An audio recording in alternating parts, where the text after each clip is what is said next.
एक दिन भगवान बुद्ध अपनी सभा में पहुंचे तो उनके हाथ में एक रस्सी थी। भगवान बुद्ध ने आसन ग्रहण किया और बिना किसी से कुछ कहे वे रस्सी में गांठें लगाने लगे। वहां उपस्थित सभी लोग यह सोच रहे थे कि अब भगवान बुद्ध क्या करेंगे। तभी भगवान बुद्ध ने सभी से एक प्रश्न किया, मैंने इस रस्सी में 3 गांठें लगा दी हैं।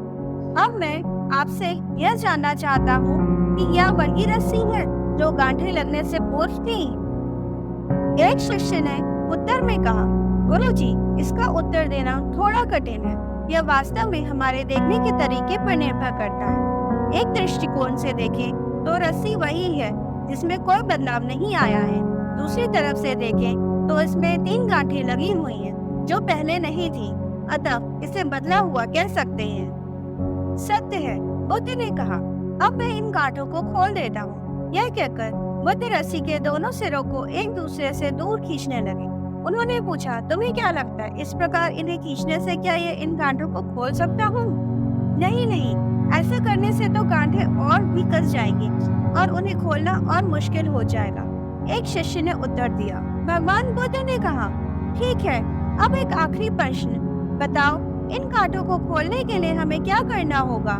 एक शिष्य बोला, इसके लिए हमें देखना होगा कि इसे कैसे लगाया गया था। मैं यही सुनना चाहता था। भगवान बुद्ध बोले, मूल प्रश्न यही है कि जिस समस्या में तुम फंसे हो वास्तव में उसका कारण क्या है। बिना कारण जाने निवारण असंभव है। मैं देखता हूँ कि अधिकतर लोग बिना कारण जाने ही निवारण करना चाहते हैं। कोई मुझसे यह नहीं पूछता कि मुझे क्रोध क्यों आता है। लोग पूछते हैं कि मैं अपने क्रोध का अंत कैसे करूं। कोई यह प्रश्न नहीं करता कि मेरे अंदर अहंकार का बीज कहां से आया। लोग पूछते हैं कि मैं अहंकार अपने अंदर कैसे खत्म करूं। प्रिय शिष्यों, जिस प्रकार रस्सी में गांठ लग जाने पर उसका बुनियाद स्वरूप नहीं बदलता, उसी प्रकार मनुष्य में भी कुछ विकार आ जाने पर उसके अंदर से अच्छाई के बीज खत्म नहीं होते हैं।